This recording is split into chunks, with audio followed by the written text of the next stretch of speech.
Hola amigos de Recuperando Historias. En esta ocasión vamos a platicar algo sobre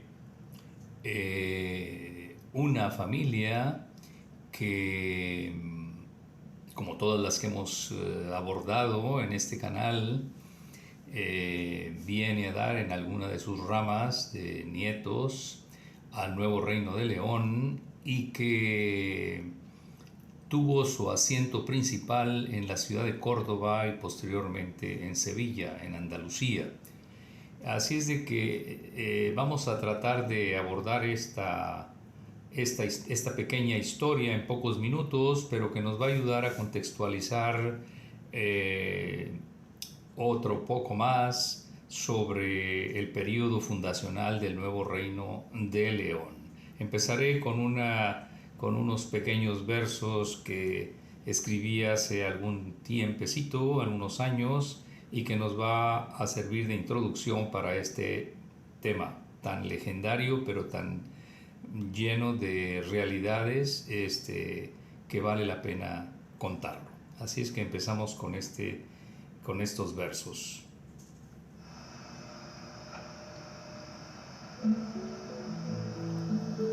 Remembranza criptojudía o Desde Sevilla hasta el Bravo, un poema de Everardo Treviño Garza dedicado a las familias sefaradíes que partieron de Portugal y España el siglo XVI y acabaron habitando el noreste novohispano. Remembranza criptojudía. Por la orilla de un gran río, donde la vida era buena, arzados de aquellas flamas fuimos viviendo sin quema, lejos de nuestros castillos y viviendo en la falsía, fuimos ajados del alma, ansí fue desde ese día. Aún te recuerdo Sevilla, todavía siendo un huerco, aforzado se vivía y al derredor un gran cerco. Mis hermanas dos doncellas, acá los abuelos fueron, trujéronlos con nosotros y ansí primero partieron. Al cabo de algunos días, otras naos se aprontaron. Eneas muchos partimos y Eneas muchos lloraron. A según dijo mi padre, lo que en denantes miramos, ansí fue ya en otros tiempos cuando hasta Iberia llegamos.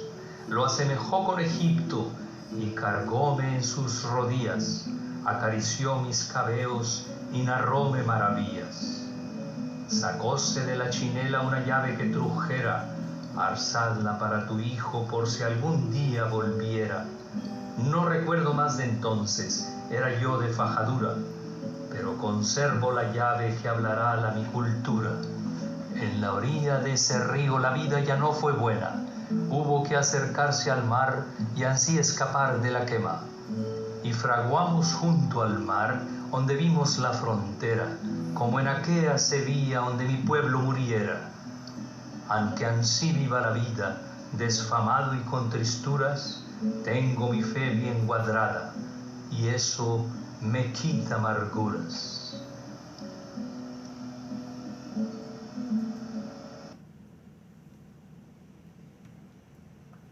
Bien, amigos, pues que sirva de una pequeña introducción al tema y que nos concientice un poquito, nos sensibilice sobre el drama que todas estas familias vivieron antes de venir al Nuevo Mundo, a la Nueva España y al Nuevo Reino de León.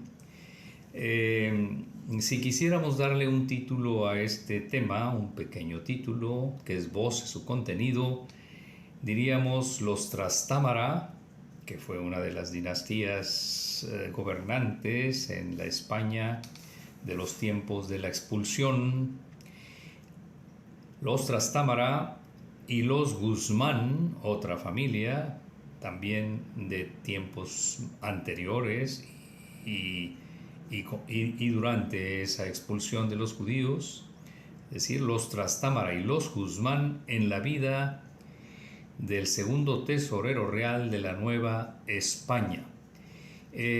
Atrás de la vida de esta familia, que ya hemos aludido a este personaje en otros videos de manera general, vamos a entrar ahorita en algunos otros aspectos de esta familia. Ya estamos hablando del nombre de la persona. Esta es Juan Alonso de Sosa y Cabrera.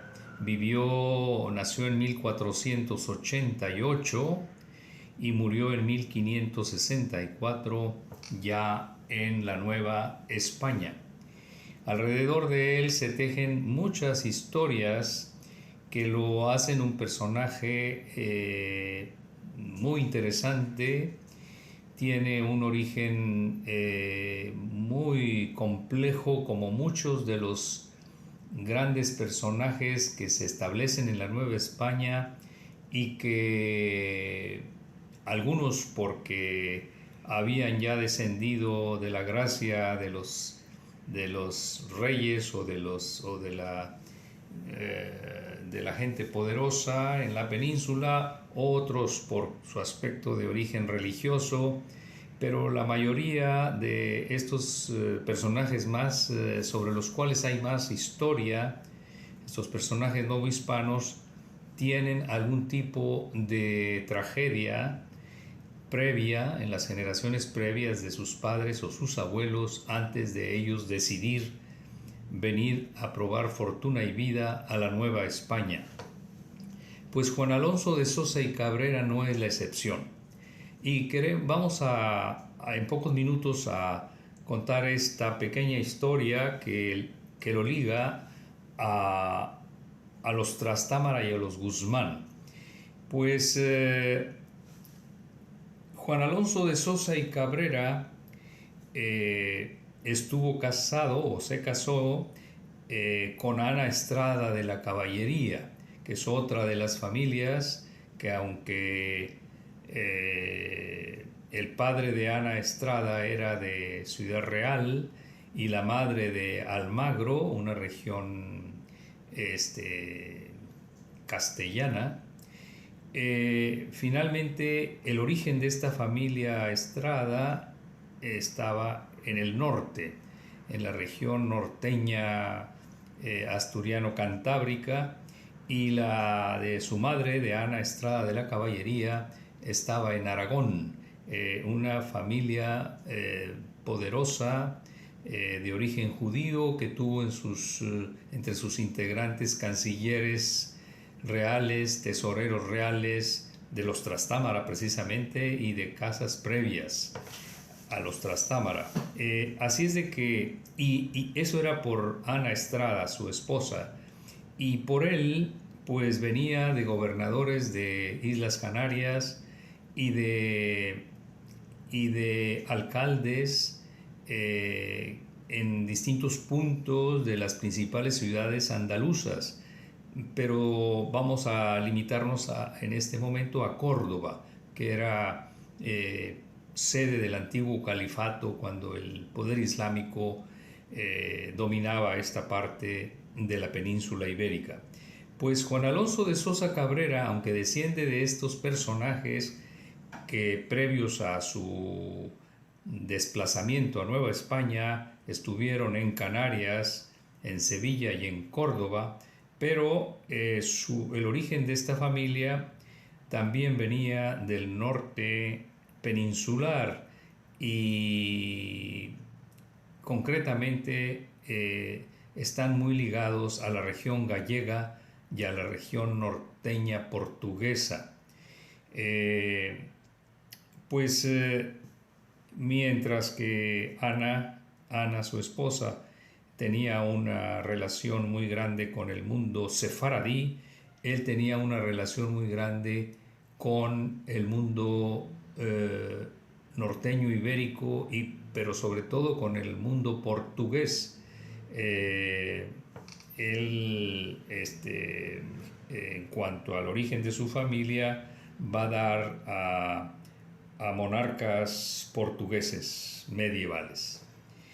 Bueno, pues esto ya dice mucho de su complejidad de ambos, pero remontémonos ahora a la complejidad que heredaron sus hijos.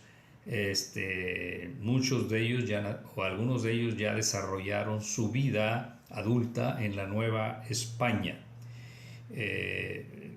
Así es de que vamos a empezar a platicar sobre una historia que llega a tener tintes de leyenda y que la han mitificado en la península ibérica y que se desarrolla en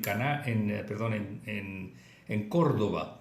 Se refiere a una ascendiente de Juan Alonso de Sosa Cabrera, y es doña Juana de Sousa. Doña Juana de Sousa vivió en el siglo XIV y tuvo un solo hijo producto de su relación con el primer monarca de la Casa de Trastámara, que fue Enrique II, llamado también el de las Mercedes, rey de Castilla. Este rey, que tiene una historia también tremenda, nace en Sevilla en 1332 y muere en La Rioja en 1379. Y Juana de Sousa pues venía de como les decía, de familias empoderadas en Galicia generaciones atrás, pero que tenía su origen en Portugal.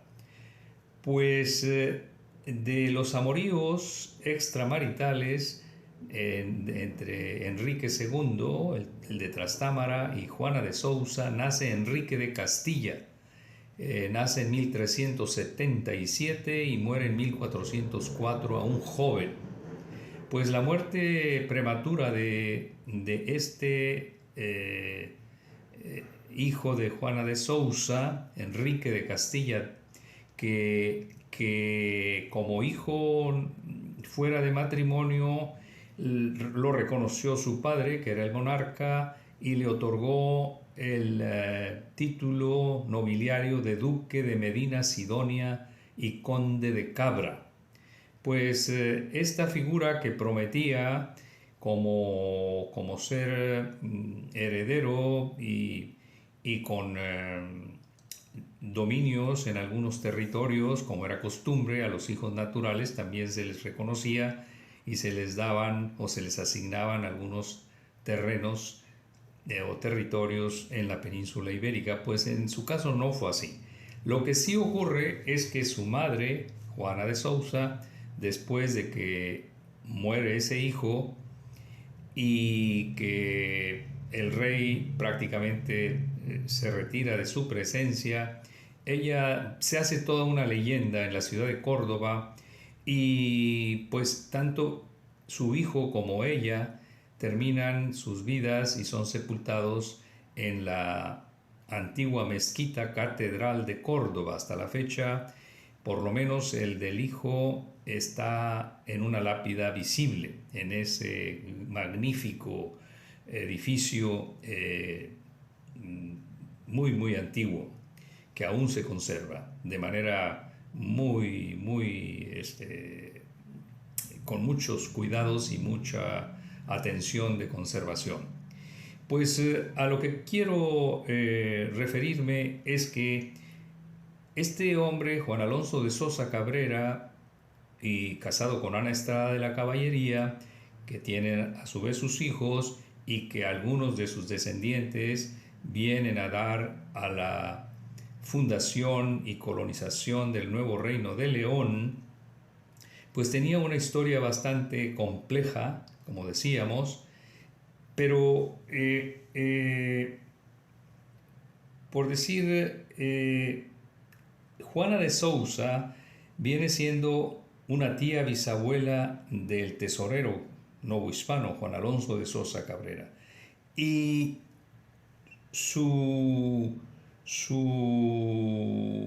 uno de sus ascendientes, que fue Alfonso de Sosa y Córdoba, y Diego Alfonso de Sosa,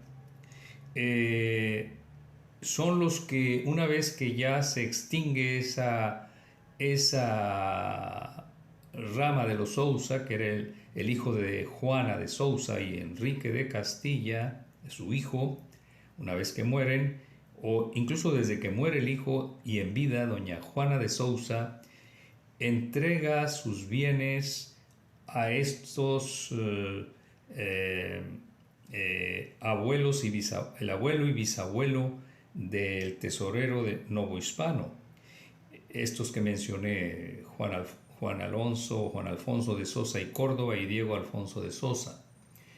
Y como tales, ellos quedan a cargo de la